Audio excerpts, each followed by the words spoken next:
Halo semuanya, sekarang aku lagi ada di perpustakaan daerah Kabupaten Kota Waringin Barat. Yuk, ikuti aku.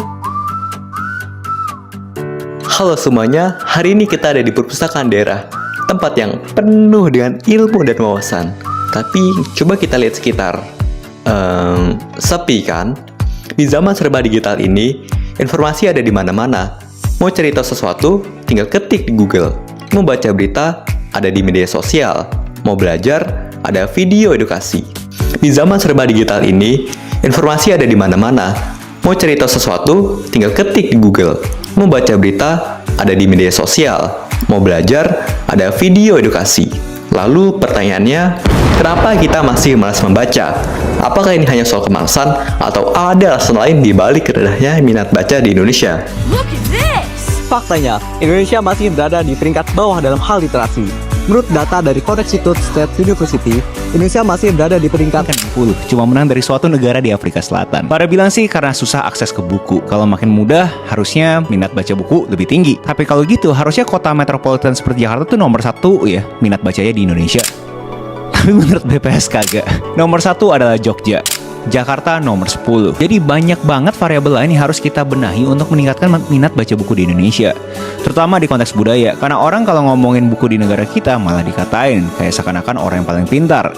Sedangkan orang yang pamer kekayaan malah dianggap motivasi. Menurut lo solusinya apa? 60 dari 61 negara dalam hal minat baca.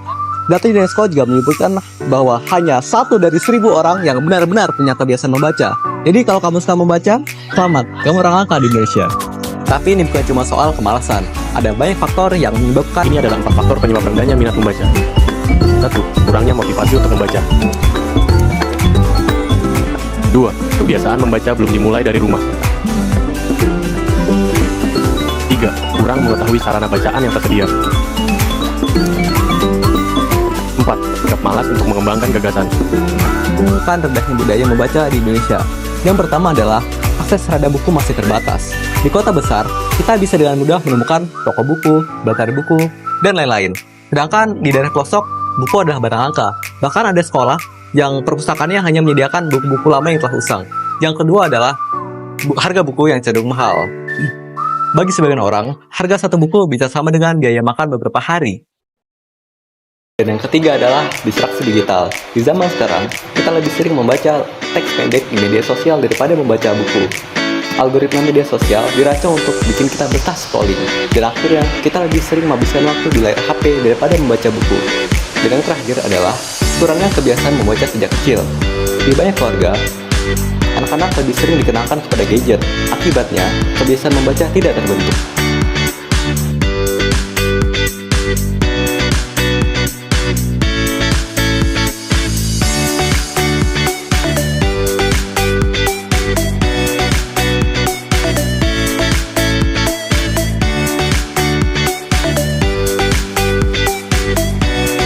Padahal, membaca buku itu banyak banget manfaatnya. Selain menambah wawasan, kita juga bisa melatih otak buat berpikir lebih kritis dan pastinya bisa bantu kita jadi lebih kreatif dan komunikatif. Dan membaca, dunia terasa lebih luas dan kita pun bisa terus berkembang. Fasilitas AC, kipas, dan WiFi sebenarnya adalah surga tersembunyi yang perfect banget buat Gen Z. Tempat yang dulunya identik dengan kesunyian, sekarang jadi spot paling efisien buat produktif. Gak percaya? Coba aja sendiri.